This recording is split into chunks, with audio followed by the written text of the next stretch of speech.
What's up, everybody? It's your boy Melvin for another review, and today I'm going to review the second film of the Nerd Saga, Revenge of the Nerds 2, Nerds in Paradise, which was released in 1987. A couple of 4 years after the original film was released. And this one was the more controversial since only half of the cast showed up. I said half, I meant half. So yeah, before we begin, have you subscribed? Did you hit the bell? Did you like this video? If not, what are you waiting for? Are you going to be marooned on an island off the coast of Florida? By hitting the subscribe button and the bell, you're safe from elimination. And let's begin, shall we? And I don't think if I like this video, that'd be awesome. So yeah. So the second film, The Revenge of the Nerds, was a bit I'm talking about the controversy of the script, which half of the cast from the first film didn't like the script, especially the actress who plays Betty. She didn't like in the original script. Betty was cheating with an alpha beta from Lewis, because remember, they're not boyfriend and girlfriend, so she hated it. So she didn't reappear in the second film. Only a photo of her is seen in the opening when Lewis was packing his things for Florida for the conference in Fort Lauderdale. And the actor for Gilbert, well, he didn't like it, but he only appeared a few. One where he had a broken leg from playing chess, and another in Lewis's dream. I think the one I liked was the trailer for the second film, which was a parody of Poltergeist to the Other Side, where Lewis appears and says, "We're back!" Yeah. And now we begin the movie, which we see the opening credit, which looks like these damn credits from Star Wars. You know, the story credits? Instead of the Star Wars logo, we have the Skull Neck Pack. Which the narrator is talking about the nerds' victory in Adams College, and their ultimate challenge is to go to the conference the fraternity conference of the Greek Council at Fort Lauderdale, Florida. In other words, get laid.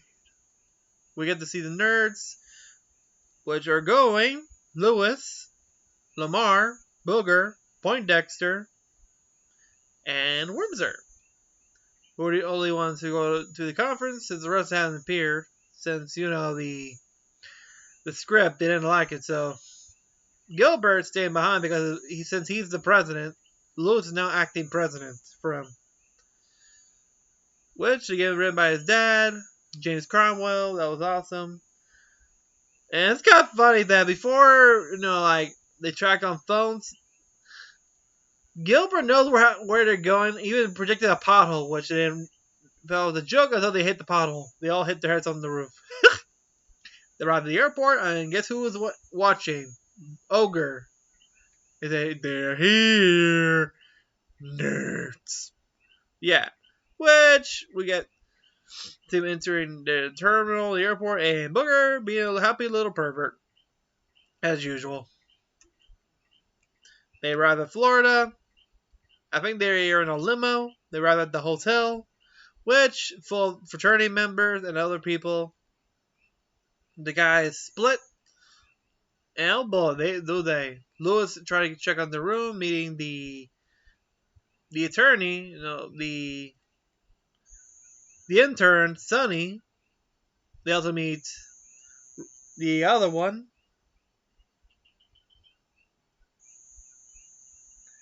Shit, I forgot his name.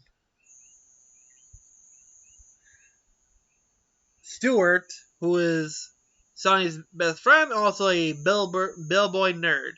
Literally. When she checked for the rooms for the Lambda, it turns out it was given away to the Alpha Betas because the assistant manager doesn't want nerds in his hotel. Wow. And this ain't his hotel. He's the assistant manager, while the actual one's not there. His nephew, Roger, who was the head of the Great Council of the meeting, also the member of the Alpha Betas, pretends to be friends with the Lambdas by helping them find another room, which Lewis and the others went to the phone books. Yeah, phone books. And managed to get a room, a motel near the beach, which I think is in the Cuban part of Fort Lauderdale, because most everybody's Cuban over there. So yeah, the Alpha Betas kind of pissed because the nurse finally got themselves sort of room. We got to meet the other ones, Roger, Tiny, which try to guess why, and of course Ogre, guessing how they go get rid of the nerds. So they decided to play a prank on them like a party. The manager of the motel gives them the letter to a party, which Lewis and the others went. It turns out they thought it was a native thing until they get stripped to their tiny whities, and they knew it was a prank, and they ran off. During the day of the meeting, as you know, the manager tried to throw them out until they managed to they joined the meeting. Instead of getting on the table, they actually sit on the floor.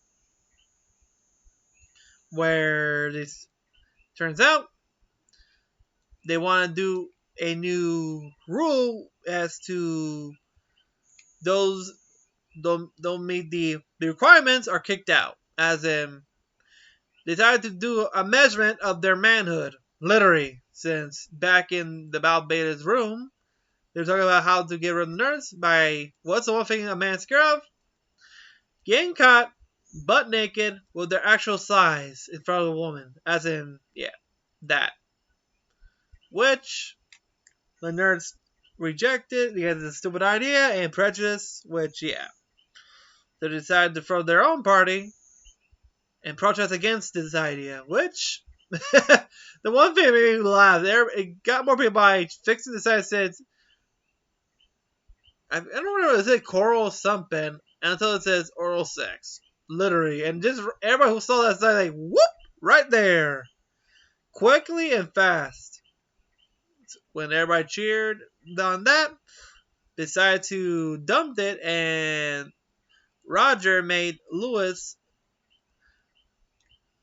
called Lewis to sign a new rule which penalizes anybody who breaks the law will be kicked out of the organization.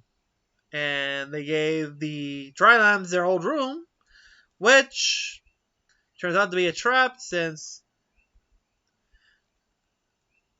Roger asked Sonny, it couldn't by two other girls to join with the Trilams with a car, which he's going to call it that it was reportedly stolen, which Sonny didn't know.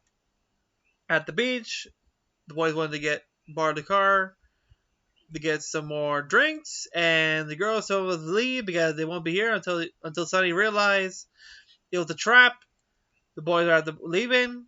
They've been arrested for supposedly stealing the car. They've been let out.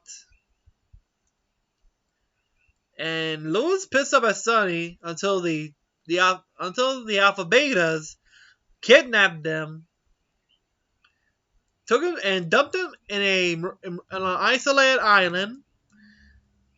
The plan to keep it secret, but Ogre, as usual, doesn't want to keep it secret. He was a braggart until he was pushed overboard, which he can't swim, so Lewis managed to save him. On the island, they're sleeping there. Lewis has a dream of Gilbert. They're talking about what an idiot he was, about trusting too much. On the next day, they're trying to find out where they are by making a makeshift compass to find out what island they are, until Sonny points out this island belonged to a Cuban military general that stolen military supplies from Castro.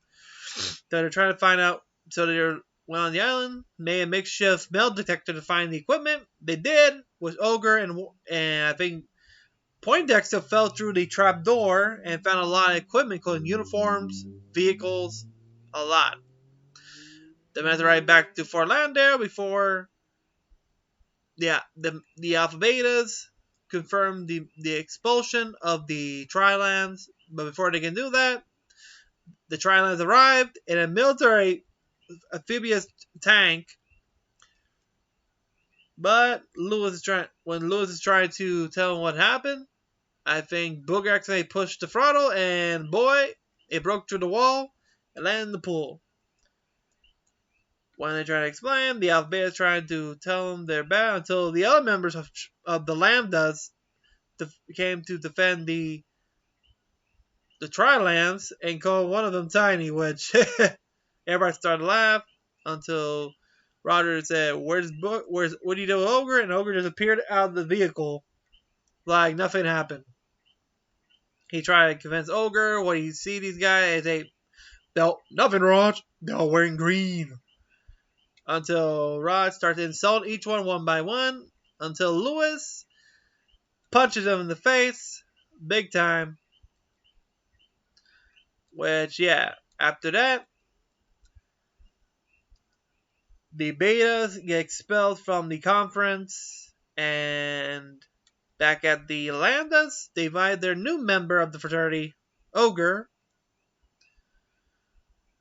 While Booger and the other guy named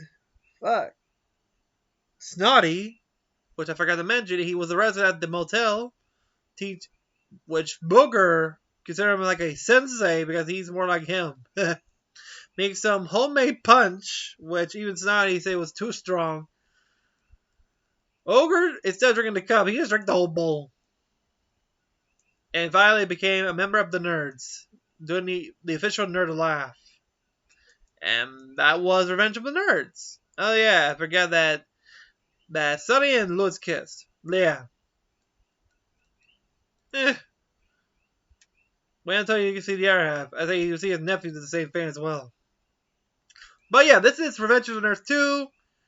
Nerds of Paradise, released in 1987. And this was one of the bad ones because it didn't work well in the box office because, face it, it had a complicated script.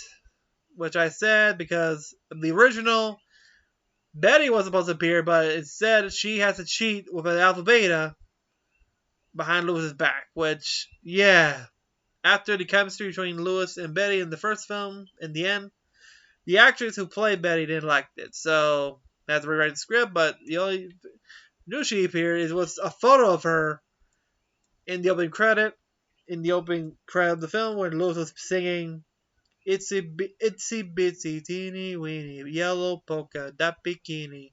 That. And yeah. Which ended their theatrical run with only 2 theatricals by 20th Century. But yeah. But in the end, back in the 90s, they released the television of the only 2 television films of Revenge of the Nerds. But yeah. Let me know what you think of this film. If there were some parts of the film you liked, and if so, tell me on the comments down below. And also, remember to hit the subscribe button, hit the bell so you miss any of our great content, and also like this video if you like the channel so much. Until then, we'll see you next time with part 3. Have a great day, everybody. See ya.